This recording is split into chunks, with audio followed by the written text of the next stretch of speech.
તારીખ 26/6/2025 રોજ બપોરના 4 વાગ્યાના અરસામાં સરદાર ગામ પાસે ભૂપતગઢ ચોકડી પાસે એક મોમાઈ ટાયર્સ નામની દુકાન છે.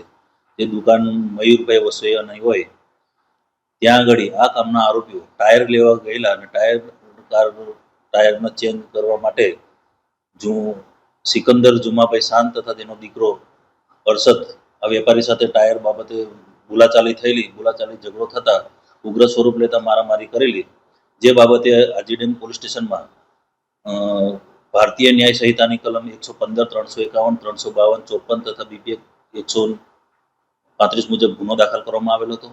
ગુનો દાખલ કર્યા બાદ આરોપી ભાગી ગયેલો હતો. આરોપીને શોધવા પકડવા માટે આજીડેમ પોલીસ સ્ટેશનમાંથી ટીમ બનાવવામાં આવેલી હતી અને ગઈકાલ રોજ આ કામના 2 આરોપી છે, જે બંને વાટકોટના રહેવાસી છે, સિકંદર જુમા ખાન અને અરશદ સિકંદર શાન, આ બંનેની ધરપકડ કરવામાં આવેલી છે. તો એનો ઈ ગુજકોપ તેમજ જૂના રેકોર્ડ જોઈ અને તપાસ ચાલુ છે. તો તપાસના કામે ગુનાહિત ઇતિહાસ હશે તો એ ચકાસવામાં આવશે. બંને આરોપી બાપ દીકરા છે.